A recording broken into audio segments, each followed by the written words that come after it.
आप देख रहे हैं अनहोनी। तो चलिए बढ़ते हैं आज की इस कहानी की ओर। बात काफ़ी पुरानी है। लगभग 38 साल पहले मेरे दादाजी अपने घर परिवार से दूर लखनपुर गांव में एक बड़े जमींदार साहब के यहाँ रसोइये का काम किया करते थे। मतलब ये कि जमींदार साहब के घर में जब भी जितना भी खाना बनता था वो दादाजी ही बनाते थे। मगर एक दिन कुछ ऐसा हुआ जिसके चलते दादाजी को अपनी नौकरी से हाथ धोना पड़ा। हुआ कुछ ऐसा कि जमींदार साहब के घर में चोरी हो गई। चूंकि दादाजी वहाँ इकलौते नौकर थे, इसलिए सभी का शक उन्हीं पर गया, जिस वजह से जमींदार साहब ने उन्हें काम और घर दोनों से ही बेदखल कर दिया। बेघर हो चुके दादाजी अपने गांव जाने वाली सीधी सड़क पकड़ी और उसी पर आगे बढ़ने लगे। शाम का वक्त था और अंधेरा भी करीब करीब होने ही वाला था। निराश होकर दादाजी चल तो रहे थे, मगर उन्हें ये मालूम था कि ऐसे चलकर वो अपने गांव नहीं पहुंच सकते, क्योंकि 45 किलोमीटर पैदल चलना मुमकिन नहीं है। ऊपर से गर्मी का मौसम होने की वजह से थोड़ी दूर चलते ही दादाजी पसीने से तर हो जाते।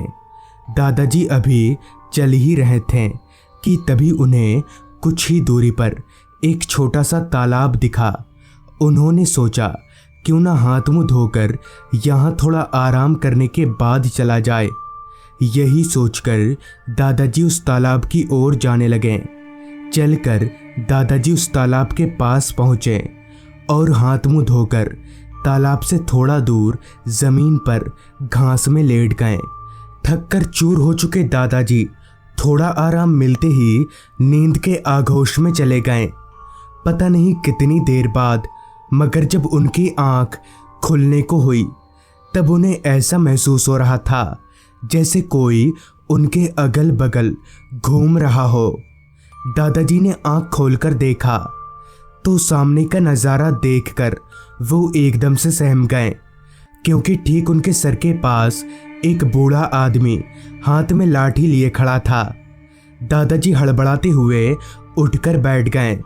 तभी उस बुजुर्ग आदमी ने अपनी दबी सी खरखराती आवाज में कहा, कहाँ रहते हो?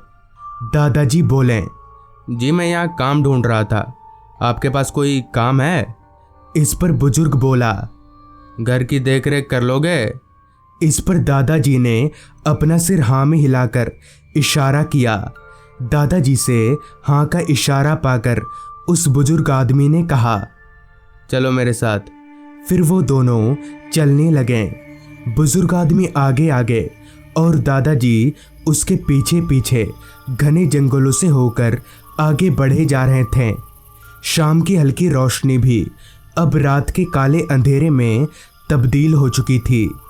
उस बुजुर्ग आदमी के पीछे पीछे चलते चलते दादाजी ने मन ही मन सोचा, इस जंगल में कहाँ है इसका घर?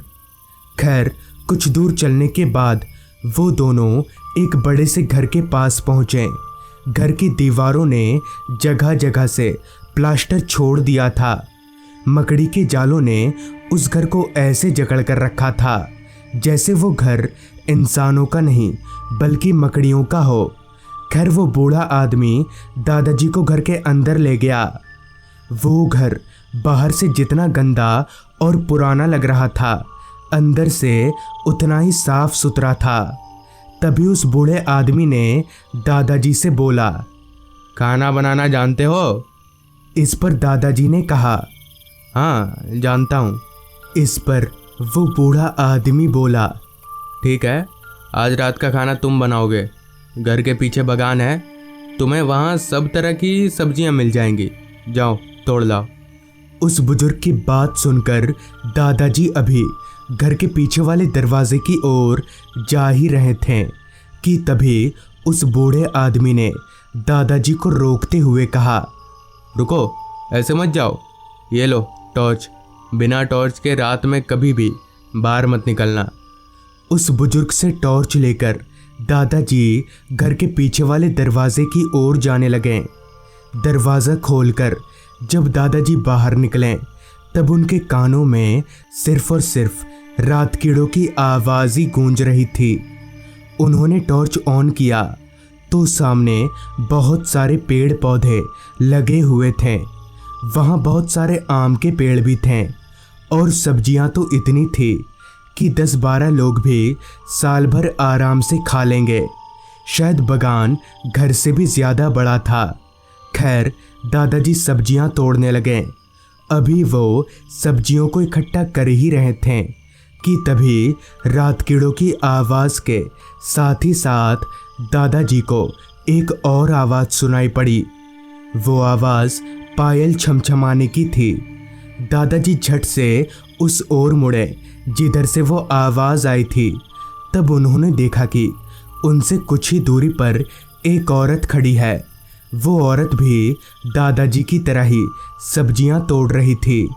दादाजी को लगा शायद ये भी इसी घर में रहती होगी, इसलिए उन्होंने ज़्यादा दिमाग नहीं लगाया और सब्जी तोड़कर वापस घर में आ गए। वो बुज़ुर्ग आदमी हॉल में ही एक कुर्सी पर बैठकर बीड़ी के कश लगा रहा था। लिहाजा दादाजी उसके पास गए और बागान से लाई सब्जियों को मेज़ पर रखते हुए उस बुजुर्ग आदमी से बोले, यहाँ आपके अलावा कोई औरत भी रहती है क्या? इस पर वो बुजुर्ग आदमी हड़बड़ाते हुए उठकर बोला, नहीं तो मैं अकेला रहता हूँ।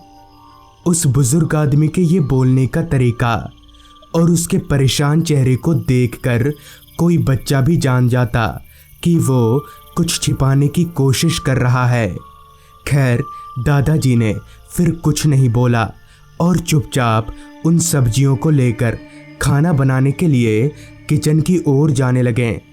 दादाजी को ये अभी भी समझ नहीं आया था कि आखिर वो औरत थी कौन और वो बागान के अंदर आई तो आई कैसे।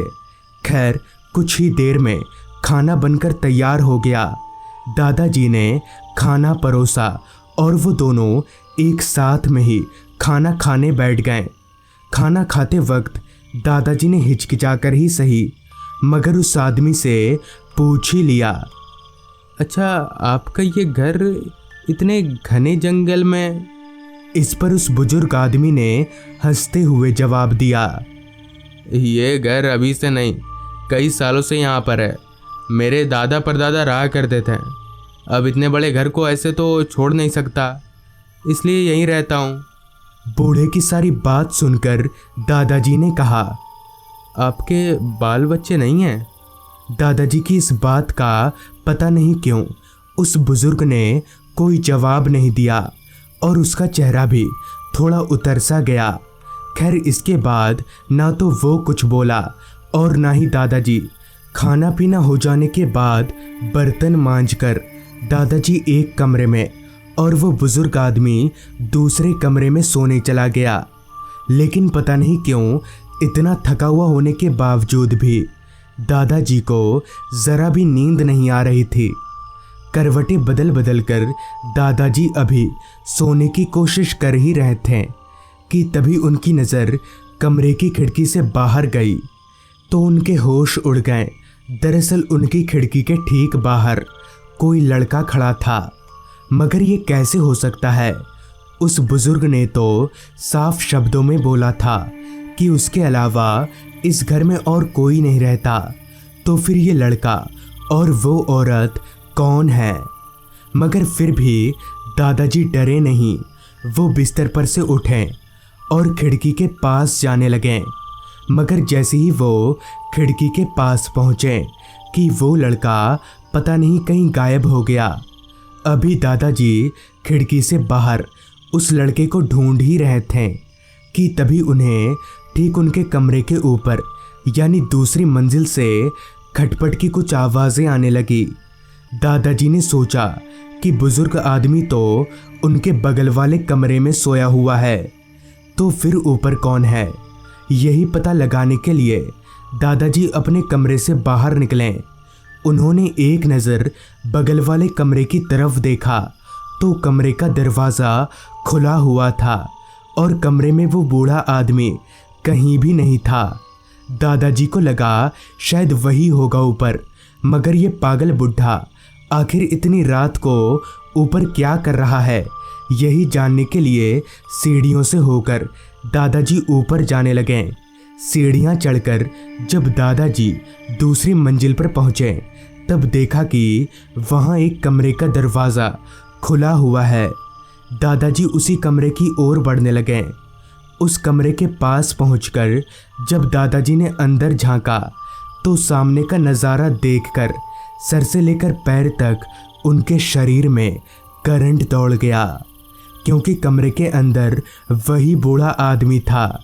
यही नहीं बल्कि उसके साथ वो बगीचे वाली औरत और वो आदमी जो थोड़ी देर पहले दादाजी की खिड़की के पास खड़ा था, वो दोनों भी थे।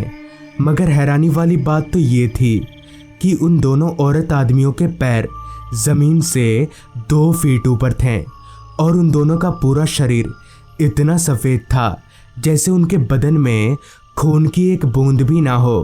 डर के मारे दादाजी का पूरा बदन थर-थर कांप रहा था। उन्हें ये समझ नहीं आ रहा था कि आखिर ये सब है क्या, मगर वो इतना जान गए थे कि यहाँ रुकना उनके लिए ठीक नहीं होगा। लिहाजा दादाजी दबे पैर घर से भाग निकले। भागते भागते जंगलों से बाहर निकलने पर उन्हें थोड़ी दूरी पर एक बस्ती दिखी। दादाजी भागकर सीधे उस बस्ती में गए और बस्ती के लोगों को सारी बात बता दी, जिस पर उन्होंने बताया कि दरअसल कुछ साल पहले उस घर में उस बूढ़े आदमी के साथ उसका बेटा और बहू भी रहा करते थे। मगर एक रात बागान में सब्जी तोड़ते वक्त बहू को एक जहरीले सांप ने काट लिया, मगर उसके पास टॉर्च नहीं था, इसलिए वो समझ नहीं पाई और कुछ ही घंटों में उसकी मौत हो गई। अपनी पत्नी को खो देने के गम में उस आदमी यानी उस बूढ़े के बेटे ने छत से कूदकर अपनी जान दे दी। अब उस घर में सिर्फ वो बूढ़ा आदमी ही रहता है। कहते हैं कि उसे अपने बेटे और बहू की आत्मा हमेशा दिखती है। तो दोस्तों, ये थी आज की कहानी। अगर आपके पास भी ऐसी ही कोई कहानियाँ हैं तो हमारे साथ ज़रूर शेयर करें। तो मैं आर्यन जल्द ही मिलूँगा आपसे ऐसी ही एक कहानी के साथ।